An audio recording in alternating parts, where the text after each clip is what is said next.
James. You guys are a huge part of the Sustain Art and Music Festival, and so much effect that you guys are the spirit and wine sponsor for the whole festival. That's Yes. really cool. That's a big deal. Tell us a little bit about that and what's going to happen. Yeah, so Kyle approached us. We got connected through one of our distribution partners, and he basically laid out his proposal to me.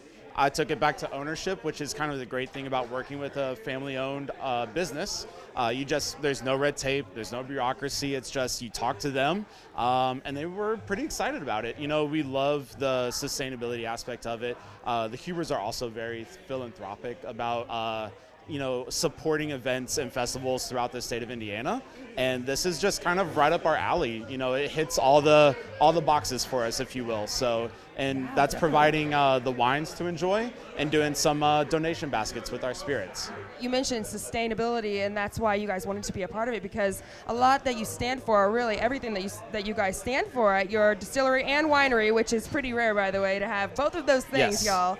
y'all, is about sustainability. So the Hubers go back 6 generations, right here, came from Germany, and you guys have a lot going on to help better the environment. Will you tell us a little bit about that? Yeah, so like you mentioned, we are family owned and operated, going back 6 generations. I'd say in probably the next 10 to 15 years, the 7th generation will be taking over the family business. But as far as, what we do at the farm and at the winery and distillery to practice, environmentalism and sustainability is, I think one of the big things is we have 3 lake reservoirs on our farm, which is roughly like 700 to 800 acres right now, that we use for irrigation. We'll lay down piping that connects to our lakes. We use a tractor to generate the water source essentially, and get all of our crops irrigated with our water, and then that water is also used to distill and make our wines. Another thing we do is whenever we have our distillations done and we have the throwaway product, if you will, we work with a local farmer who has a pig farm, and he will pick up that throwaway stuff to provide slop for his pigs, essentially. We also work with the local aviary chapter up here that oversees our bird boxes, and those bird boxes house bluebirds and tree swallows, and those birds will eat the bugs that are on our crops and also fly above our crops, so that lessens our use of insecticides and pesticides on our crops. And that is such a huge deal in our environment right now. I think back in the day, we didn't really know or care about this stuff. And this is something that is really affecting our society and people in general. And so that's so cool that you guys really took the time to dive into such important matters. And that's why you guys are the biggest sponsor for the Sustain Arts and Music Festival, right? That's what we're here for, and just making sure everybody has a good time and making sure that we're providing quality product for everybody to enjoy at the festival as well. And that's going to be May 12th and 13th, so we can see their beautiful little, what is it going to be, like giant gazebos with, moving carts? We're pretty humble, just our little humble setup. But the taste, the taste is not humble. No, the taste is not humble at all. It's going to be some great quality for everybody. Kyle took home a whole bunch of stuff to sample.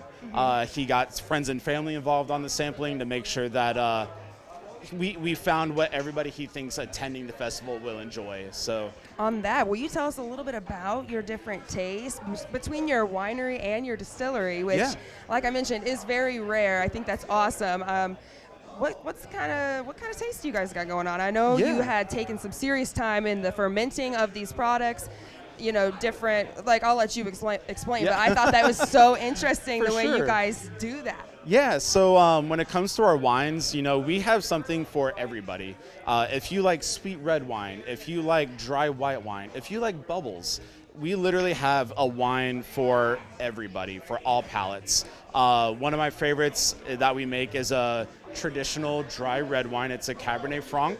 Not a lot of people drink Cabernet Franc. It's kind of like the younger, bolder version of Cabernet Sauvignon, if you will. It's just absolutely delicious, has a lot of depth, a lot of flavor. When it comes to our white wines, we have a semi-sweet white wine that I like called our Lakeside. It's basically made up of grapes that we grow on our farm from our Lakeside vineyard, and it just makes a really good semi-sweet white blend. When it comes to the distillery side of things, we make your clear spirits like vodka and gin, and we do make a clear rum. We do make our dark spirits like brandies and whiskeys, and we have kind of also everything in between. So, it's really whatever you like, we're gonna have something for you, either winery or distilled spirits. You guys are out in New Albany almost, yes? Yes. And now what can people expect when they come? Yeah, so we are open 7 days a week, almost 365 days a year, minus like Catholic holidays. We're basically, from Indianapolis, an hour and a half south. That puts us about 30 minutes north of Louisville. We are one of Indiana's largest tourist destinations in the state with our farm, winery, and distillery. But you can do a tour 7 days a week. You can do tasting 7 days a week. We have a cafe on site for lunch. We have our farm market that you can shop in. Whenever we have crops in season, you can go out onto the farm and pick those if you like. That starts with strawberries at the end of May, if you're a strawberry person. Fun for everybody, and we are age appropriate. We're family friendly. We have a family farm park area, like kids play area, that you can put your kids in, let them run off their energy a little bit, and then, take them over for some ice cream as well. So we literally just have something for everybody, 7 days a week, your convenience, just come and see us. Bring the kiddos, get a milkshake, have a glass of wine while your kids get a milkshake. we got boozy milkshakes now, so yes. Yeah, I love it. We just like having a good time down there. Well, thank you so much for such a pleasant interview. We can't wait for our viewers to see and come out and see you and just enjoy the full experience that Starlight Distillery has to offer. You guys are awesome. Of course, and Huber Winery. Yes, Renee Michelle Merrifield, out. Thank you all.